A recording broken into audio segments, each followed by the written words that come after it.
할렐루야 성가대 또 우리 부하증찬단 우리 선생님들 함께해서 아름다운 찬양을 하나님께 영광 올려드렸습니다. 감사합니다. 한 번 더 우리 인사하겠습니다. 할렐루야.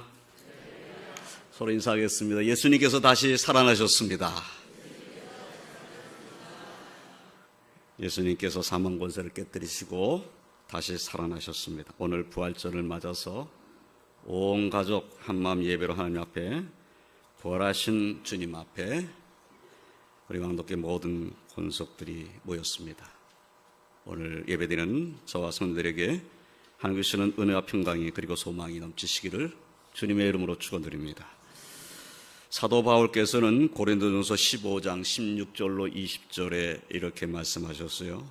만일 죽은 자가 다시 살아나는 일이 없으면 그리스도도 다시 살아나신 일이 없었을 터이요 그리스도께서 다시 살아나신 일이 없으면 너희의 믿음도 헛되고 너희가 여전히 죄 가운데 있을 것이요 또한 그리스도 안에서 잠자는 자도 망하였으리니 만일 그리스도 안에서 우리가 바라는 것이 다만 이 세상의 삶뿐이면 모든 사람 가운데 우리가 더욱 불쌍한 자이리라. 그러나 이제 그리스도께서 죽은 자 가운데서 다시 살아나사 잠자는 자들의 첫 열매가 되셨도다. 사도 바울께서 증거하신 말씀입니다. 부활의 주님 예수 그리스도께서 죽은 자 가운데서 다시 살아나셨다는 사실만으로도 믿는 우리들에게는 소망이 있습니다. 사망 권세를 이기신 주님으로 말미암은 소망입니다. 오늘 이 부활의 아침에 부활의 주님께서 우리의 소망이심을 다시 한번 확신하며 소망을 든든히 붙잡고 하나님 아버지와 부활의 주님께 찬송과 영광을 올려드리며 부활의 주님이 우리의 소망이심을 담대히 전하는 저와 성도들이 다 되시기를 주님의 이름으로 축원드립니다. 부활의 주님이 우리의 소망이심을 확신하며 붙잡아야 할 이유가 무엇입니까? 첫째로 부활의 주님께서 우리의 소망이신 것은 주님의 십자가의 죽으심이 우리의 죄값을 치르신 죽으심이기 때문입니다. 사도 바울께서 본문 33절로 34절 상반절 말씀에서 누가 능히 하나님께서 택하신 자들을 고발하리요 의롭다 하신 이는 하나님이시니 누가 정죄하리요 죽으실 뿐 아니라 다시 살아나신 이는 그리스도 예수시니 라고 말씀을 했어요. 예수 그리스도께서 죽으실 뿐 아니라 다시 살아나셨다는 것입니다. 그러므로 그 누구도 하나님 택하신 자들을 고발할 수 없다. 그리고 예수 그리스도를 믿는 자는 하나님께서 의롭다 하셨다 라고 말씀하는 것입니다. 고린도서 15장 3절로 8절 말씀을 보면은 내가 받은 것을 먼저 너에게 전하였노니 이는 성경대로 그리스도께서 우리 죄를 위하여 죽으시고 장사 지낸 바 되셨다가 성경대로 사흘 만에 다시 살아나사 게바에게 보이시고 후에 12 제자에게와 그 후에 500여 형제에게 일시에 보이셨나니 그 중에 지금까지 대다수는 살아있고 어떤 사람은 잠들었으며 그 후에 야고보에게 보이셨으며 그 후에 모든 사도에게와 맨 나중에 만삭되지 못한 난자 같은 내게도 보이셨느니라 라고 말씀했어요. 성경대로 그리스도께서 우리 죄를 위하여 죽으시고 장사 지낸 바 되셨다가 성경대로 사흘 만에 다시 살아나셨다고 말씀하고 계신 거죠. 인간에게 있어서 가장 절망적인 것은 인간은 죄인이라는 사실입니다. 그 죄에서 인간이 스스로 벗어날 수 없고 마침내 하나님의 심판을 받게 되고 멸망에 이르게 된다는 것, 이것이 인간에게는 절망입니다. 빈부귀천, 남녀노유, 모든 인종을 막론하고 이 사실은 변할 수 없습니다. 어느 누구도 스스로 죄에서 벗어날 수 없습니다. 죄의 문제를 죄 가운데 인간이 해결할 수 없습니다. 죄인은 자신의 죄로 인하여 하나님 앞에 정죄받으며 죽습니다. 죄의 삭은 사망입니다. 그러므로 인간이 죄를 사함받는 방법은 인간에게 있지 않고 하나님께 있다는 것입니다. 인간의 죄를 사함받을 수 있는 유일한 방법은 죄 없는 분이 죄인의 죄값을 치러주는 것입니다. 그러므로 하나님께서 죄 없으신 하나님의 아들 예수 그리스도를 이 땅에 보내주신 것입니다. 하나님의 아들 예수 그리스도께서는 우리의 죄를 위하여 십자가에서 죽으셨습니다. 그런데 만일 예수님께서 십자가에 죽으시고 다시 살아나지 못하셨다면 예수님 또한 자기의 죄 때문에 죽으신 것이 되는 것입니다. 부활이 없었다면 예수님도 한갓 죄 가운데 살다간 인간이었을 뿐이라는 것이죠. 죄로 인해서 죽은 겁니다. 다시 살아나지 못했다는 것은 그가 자기의 죄로 죽었다는 것을 의미하는 거예요. 그러므로 사도 바울께서 말씀하신 것과 같이 예수 그리스도의 부활이 없다면 우리의 믿음도 헛되고 우리 여전히 죄 가운데 있을 것이며 그리스도 안에서 잠자는 자도 망하였을 것입니다. 그렇다면 우리는 모든 사람 가운데 더욱 불쌍한 자로 사는 겁니다. 우리의 삶이 이 세상의 삶뿐이고 예수 그리스도를 믿음으로 말미암아 가진 우리의 소망이 아무것도 아니라면 우리는 정말 불쌍한 사람들이에요. 그러나 성경은 예수님께서 사망 권세를 깨뜨리고 부활하셨다고 선포하고 있습니다. 예수님은 그 무덤이 비었었습니다. 부활하신 예수 그리스도께서 사도들을 만나 주셨고 500여 형제에게 일시에 보이셨고 예수를 믿는 성도들을 박해했던 사울에게도 보이셨습니다. 사울은 예수님의 복음을 전하기 위해 그의 일생을 바친 사도 바울이 되었습니다. 예수님이 다시 살아나셨다는 것은 거짓말이 아닙니다. 만들어낸 얘기가 아닙니다. 예수님이 죽은 자 가운데 다시 살아 잠자는 자들의 첫 열매가 되셨습니다. 사도 바울이 확신 있게 증거하는 말씀이에요. 사도 바울이 누굽니까? 우리가 다른 제자에 대해서 얘기한다면 예수 부활은 그 다른 제자들은 예수가 부활해야만 된다고 생각했으니까 혹시 부활했다라고 증거할 수도 있겠다 이런 생각이 혹 들 수도 있어요. 그런데 사도 바울은 그런 사람이 아니잖아요. 사울이라는 이름을 쓸 때에 사울은 어떤 사람이었습니까? 예수 믿는 사람들을 박했던 장본인입니다. 예루살렘에 살고 있는 예수 믿는 사람들을 잡아들였어요. 심지어 집에까지 들어갔습니다. 집안까지 들어가서 예수 믿는 사람을 잡아다가 끌어가지고 옥에다가 뒀어요. 스데반이 돌에 맞아 죽을 때 그 옷을 맡았던 사람이 이 사울입니다. 이런 사울이 살기가 등등했다고 성경에 기록하고 있어요. 이런 사람이 어떻게 변화가 돼서 예수님이 그리스도라고 증거하는 자가 됐겠습니까? 그가 고린도서 15장을 기록할 때 예수님이 부활했다는 사실을 확신 있게 기록을 했어요. 예수 믿는 사람은 그렇게 핍박했던 자가 어떻게 예수님이 다시 살았다고 부활을 증거할 수 있었겠습니까? 그가 다메섹에 살고 있는 예수 믿는 사람을 잡으러 가다가 부활하신 주님을 만났기 때문입니다. 주님을 만나지 않고는 이런 일이 일어날 수가 없어요. 사울이라는 청년은 장래가 촉망받던 청년입니다. 유대인으로 살고 예수를 핍박하는 장본인으로 살고 상기가 등등해 산다 할지라도 유대인 사회에서는 존경받을 인물이었습니다. 그런데 그 존경받는 것을 다 포기하고 고난받는 길을 갔다 거짓말을 위해서 거짓말 때문에 죽음의 길을 갔다. 이거는 말이 안 되는 소리인 거지. 그래서 우리는 사도 바울의 모습을 생각할 때 사도 바울이 증거한 예수님의 부활은 확실하다는 겁니다. 그가 부활하신 주님을 만났기 때문인 것이죠. 사도들 역시 마찬가지입니다. 그들이 부활하신 주님을 만났기 때문에 두려워서 문을 꼭꼭 걸어담고 집안에 있었던 사람들이 성령으로 충만해졌을 때는 부활의 주님을 증거하러 거리로 나온 것 아닙니까? 예수를 믿는 믿음은 거짓이 아닙니다. 부활의 주님을 믿는 이 믿음은 잘못된 것이 아닙니다. 그러면 예수님의 십자가의 죽으심이 예수님의 자신의 죄 때문이 아니라 죄인인 우리의 죄값을 치르기 위한 죽으심이었음이 부활로 말미암아 확실하게 증거된 겁니다.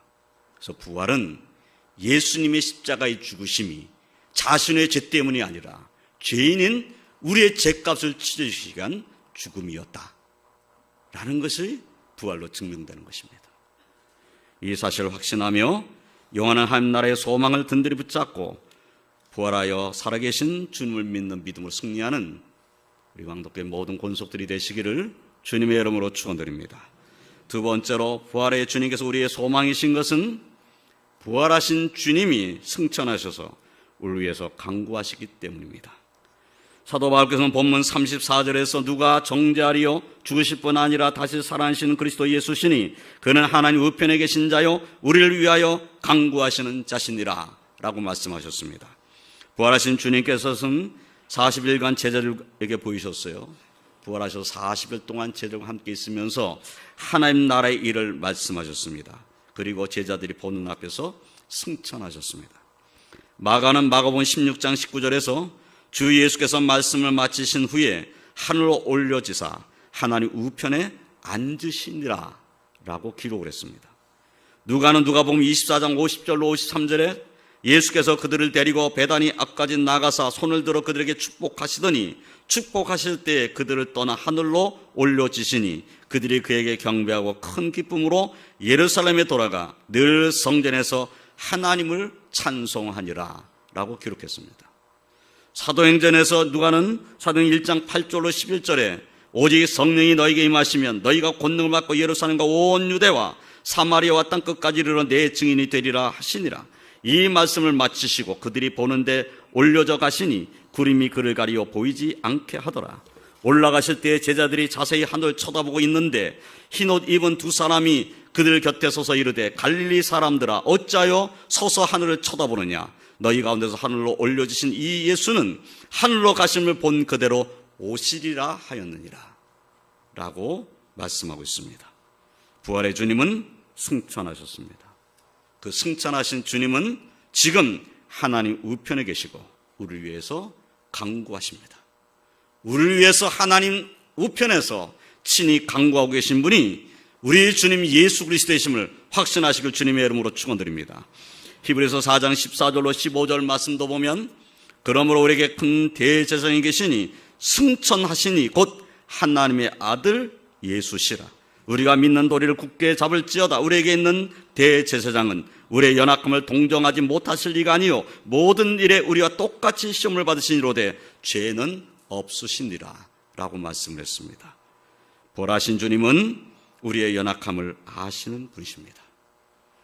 우리를 위하여 지금도 하나님 우편에서 간구하시는 분이십니다. 그러므로 부활하신 주님을 믿는 우리에게는 소망이 있습니다.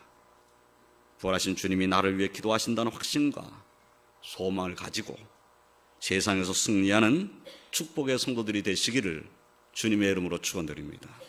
세 번째로 부활의 주님께서 우리의 소망이신 것은 우리를 사랑하신 주님의 사랑은 끊을 수 없는 사랑이기 때문입니다. 사도 바울께서는 본문 35절에서 누가 우리를 그리스도의 사랑에서 끊으리요 환난이나 공고나 박해나 기근이나 적신이나 위험이나 칼이랴. 이 말씀은 그리스도의 사랑에서 끊을 수 있는 것은 이 땅에 존재하지 않는다라는 것을 말씀하는 것이죠. 특히 환난과 고난과 박해, 이것을 인간이 견뎌내기가 참 힘든 것들이죠. 그런데 사도 바울은 그것을 열거했어요. 환난이나 곤고나 박해나 기근이나 적신이나 위험이나 칼이랴. 그런 것들이 우리를 그리스도의 사랑에서 끊을 수 없다는 거예요. 당시에 로마서 이 편지를 받는 로마에 살고 있는 성도들은 고난받는 성도들이었습니다. 뿐만 아니라 이방 땅에 흩어져 있는 예수 믿는 모든 주의 백성들은 고난받는 그리스도인들이었어요. 핍박받는 그리스도인들, 박해받고 있는 그리스도인들, 그런 그리스도인들이었습니다. 그들에게 이 말씀은 얼마나 소망이 되는 말씀이겠습니까? 우리를 그리스도의 사랑에서 끊을 수 있는 것은 없다. 사랑하는 성도 여러분, 우리를 그리스도의 사랑에서 끊을 수 있는 것은 이 땅에 존재하지 않음을 확신하시길 주님의 이름으로 축원드립니다. 십자가를 지시고 우리의 죄를 사해 주시며 사망 권세를 깨뜨리고 죽은 자 가운데 다시 살아나사 우리를 구원하신 주님의 사랑은 영원합니다. 영원한 그 사랑을 이미 우리가 받았습니다. 그 사랑은 어느 누구도 끊을 수 없는 사랑입니다. 인간이 끊을 수 없고 우리의 삶의 환경이 끊을 수 없습니다. 우리에게 일어난 일들이 이 사랑을 끊어낼 수 없습니다. 하나님이 우리를 사랑하고 있는데 하나님을 대적할 자가 있겠습니까? 어느 누구도 하나님의 사랑을 끊을 수 없습니다. 우리를 사랑하신 주님의 사랑은 절대로 변하지 않습니다. 변함이 없는 영원한 사랑입니다. 그 사랑을 우리가 앞으로 받는 것이 아니라 이미 받고 있음을 확신하시길 주님의 이름으로 축원드립니다. 이미 우리는 받고 있고 그 사랑 가운데 살고 있고 그 사랑 가운데서 우리는 하나님의 영광의 나라에 들어갈 하나님의 백성입니다. 부활하신 주님은 우리를 사랑하시되 끝까지 사랑하십니다. 사랑하는 성도 여러분, 우리는 이 사랑을 받은 자가 되었으니 소망을 든든히 붙잡고 감사와 찬송하는 아버지와 예수 그리스도께 올려드리는 삶을 사시기를 주님의 이름으로 축원드립니다. 이제 말씀을 정리하겠습니다. 부활의 주님은 우리의 소망이십니다. 부활의 주님께서 우리의 소망이신 것은 주님의 십자가의 죽으심이 우리의 죄값을 치르신 죽으심이었기 때문입니다. 주님이 우리의 죄값을 치러주셨기 때문에 우리 예수 그리스도 안에서 소망이 있는 자로 살게 된 겁니다. 부활의 주님께서 우리의 소망이신 것은 부활하신 주님이 승천하셔서 우리를 위해서 강구하시기 때문입니다. 그 하늘 보좌를 버리고 이 땅에 오셨던 주님이 십자가를 지시고 우리를 위해서 죄값을 치르시고 장사 지난 바 되셨다가 죽은 자 가운데 다시 살아나셔서 하늘에 오르셨습니다. 그 하나님 우편에서 예수님은 지금도 끊임없이 우리를 위해서 기도하십니다. 그럼 우리는 소망이 있습니다. 내가 기도할 수 없을 만큼 외로워져 있고 힘들고 괴로울 때도 주님 우리를 사랑하셔서 기도하고 계시다는 사실을 잊지 마시기를 주님의 이름으로 축원드립니다. 부활하신 주님께서 우리를 사랑하신 그 사랑은 끝이 없습니다. 그러므로 부활의 주님께서 우리의 소망이신 것은 우리를 사랑하신 주님의 사랑은 끊을 수 없는 영원하고 그리고 변함이 없는 사랑이기 때문입니다. 부활의 주님만을 의지하는 믿음으로 흔들리지 아니하는 소망 가운데 승리의 삶을 살고 부활하신 예수님의 증인으로 사시기를 주님의 이름으로 축원드립니다. 그리고 어둠 가운데 있는 세상에 주의 복음, 예수님의 부활의 복음을 가지고 이 세상을 변화시키는 그리스도인으로 사시기를 주님의 이름으로 축원드립니다. 기도하겠습니다. 하나님 감사합니다. 저희들을 사랑하셔서 독생자 예수 그리스도를 아낌없이 우리에게 내어주시며 우리 주님 우리를 위해서 십자가를 지시고 우리의 죄값을 치러주시며 죽은 자 가운데서 부활하셔서 그 죽으심이 우리를 위한 죽으심임이 선포되게 하시며 이제 승천하셔서 하나님 보좌 우편에서 우리를 위하여 강구하고 계시다는 사실을 오늘 말씀을 통해서 다시 한번 깨닫게 됩니다. 주님 감사합니다. 부활의 주님을 믿습니다. 부활의 주님을 의지합니다. 부활의 주님의 사랑을 믿습니다. 그 사랑을 전하는 자로 살기를 소망합니다. 주여 저희들에게 담대함을 허락하여 주시옵소서. 우리 주님이 죽은 자 가운데서 다시 살아나셔서 잠자는 자들의 첫 열매가 되셨다고 선포하며 살 수 있는 저희들이 되게 하여 주시옵소서. 또한 어두운 가운데 있는 이 세상으로 나아갈 때에 빛의 자녀로 부활의 주님을 모신 하나님 백성으로 저 세상을 변화시키는 그리스도로 나아갈 수 있도록 도와주시옵소서. 우리 그리스도로 말미암아 세상이 변화되는 역사가 일어날 수 있도록 저희들을 긍휼히 여겨 주시옵소서. 주님, 오늘도 주 앞에 나와 예배드리는 주의 백성 10년 가운데 부활의 주님을 의지하는 믿음으로 충만케 하시고 부활의 주님으로 말미암은 소망이 그 10년 가운데 충만케 하여 주시옵소서. 오늘 주 앞에 나오지 못한 주의 백성들에게도 부활의 주님을 의지하는 믿음이 충만하고 소망이 가득할 수 있도록 은혜 입혀 주시옵소서. 예수님의 이름으로 간절히 기도드리옵나이다. 아멘.